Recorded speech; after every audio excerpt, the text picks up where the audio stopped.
Hey, well, hi everybody. Um, I know it's a little bit dark and I still have my sunglasses on. My eyes are totaled. They have not gotten unswollen since yesterday and they hurt so bad. So I am in sunglasses in the dark on the front porch. Quick update. The neighbor came by today to, I don't know, just find out what had happened. Immediately questioned my story, doesn't believe that his dog could have done that. And you know what? I remembered something else after yesterday. Last summer, my old dog Buddy, you remember I lost Buddy recently too, wandered away from the house and never came back. And he was our old dog that was 15. And last summer, he was across the street, and he rarely left the yard anymore. We had just started letting him kind of stay in the house most of the time and whatnot.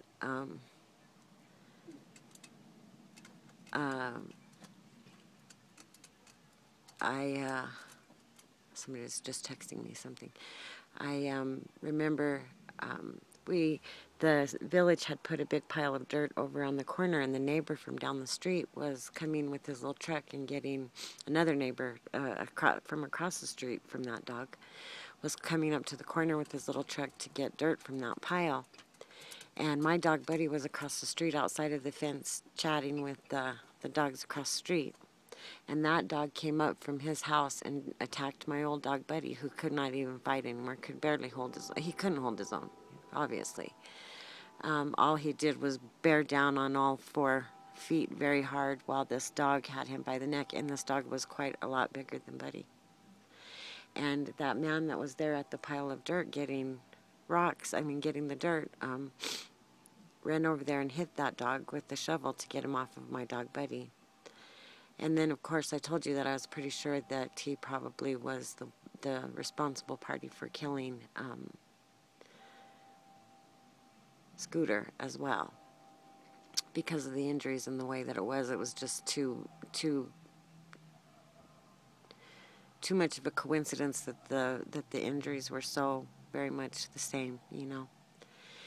So I told him that, and I told him, how I was feeling about the dog and how I really felt so bad that his dog is going to probably, I don't want them, like I said, to have to put their dog down. I don't want them to have to feel the pain that I'm feeling, but I can't do anything about what the judge says. And after Taco passed away, my heart tells me to fairly much keep my mouth shut and let the judge decide what to do with this dog, because I am far too compassionate and far too feeling of a person, even for a stranger, to be put in a position to have to make that choice. And, of course, it's not my choice. I think I probably could have swayed the judge to see things from my point of view.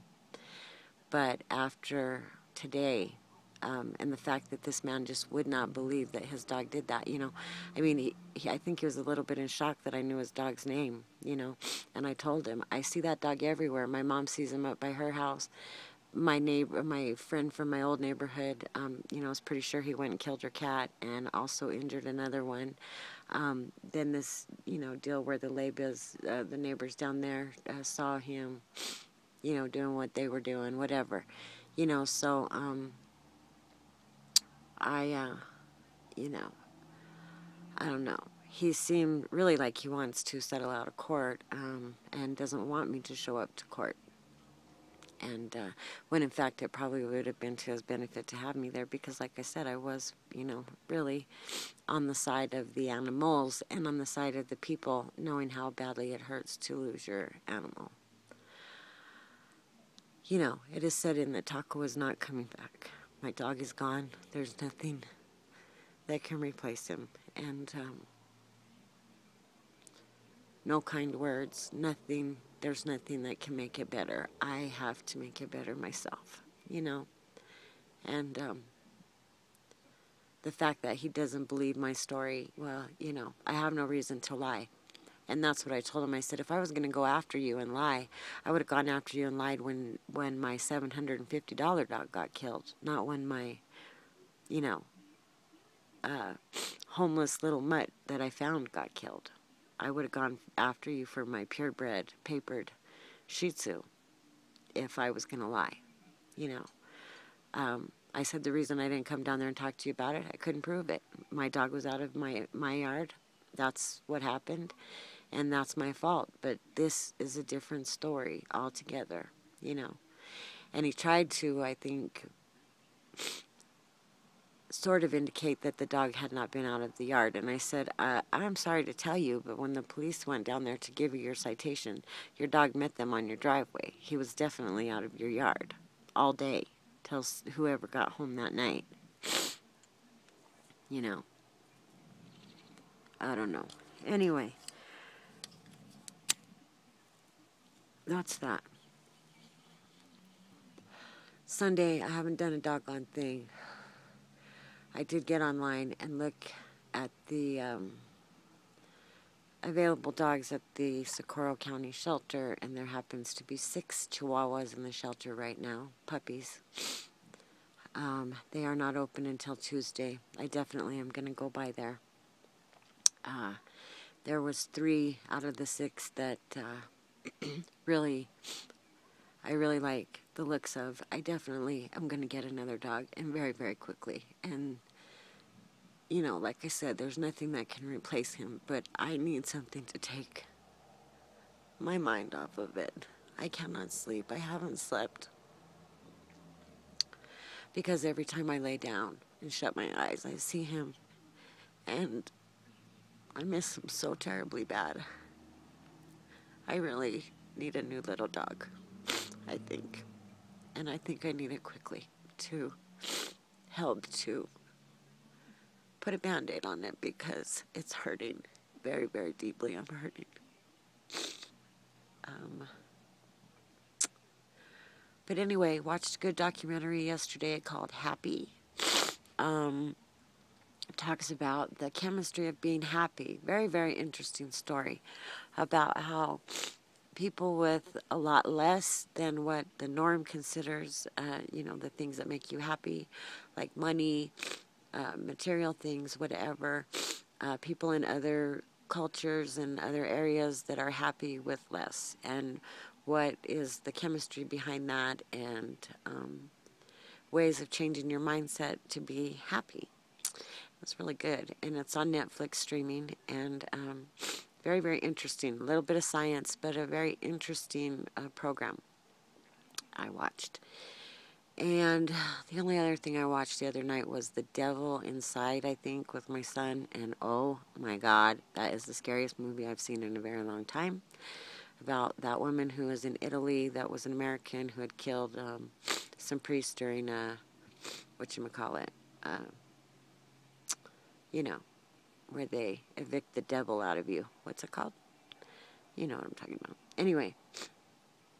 That was a very good movie, but it is very scary, and it has that real feel of, like it's a documentary, but it's not, but you can tell, you know. But it was good. Anyway, we stayed up late and watched it together, and it was kind of fun.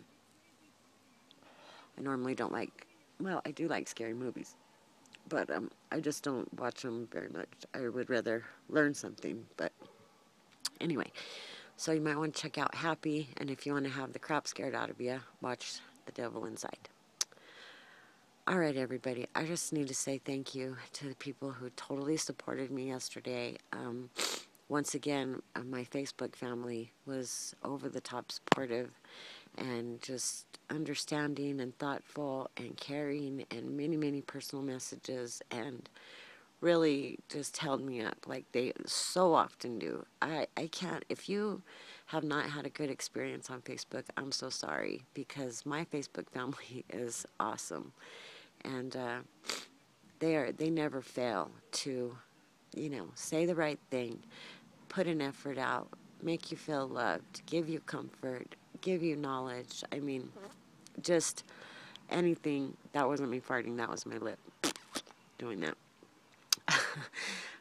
Just totally, you know, just like you guys are. I mean, just so supportive and understanding and caring and loving, and I just appreciate you all so much. So I really want to say thank you for that yesterday, and for really, you know, just being there for me so much of the time. And I feel that sometimes I'm not as good of a friend to you guys as you are to me, and I feel bad about that. And I need to strive to be a better friend. But I do love you all. Thank you very much. And I will talk to you very, very soon. Tomorrow I promise, get the other channel contest rules up if I don't get that done tonight. The reason I've been putting it off is because I don't have any of the little brush sets ready. But I'm going to go ahead and show one if I don't get one together tonight, just to show sort of what it is.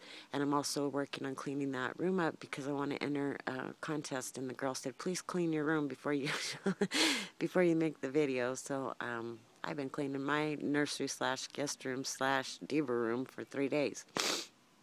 I don't know if I'm ever going to get done. But anyway, peace, you guys, and be blessed. Oh, and I need to say, quick prayer for my friend Mandy. I got a text message that she has been put in the hospital. And I don't want to say too much because she was going to be mad that her husband took her phone. But please say a prayer for Mandy. Okay? That's all that I want to say. It's very, very serious. Very, very serious. And she's a very young woman and having real problems. So say a prayer for Mandy. Okay? All right. I love you all. Bye-bye.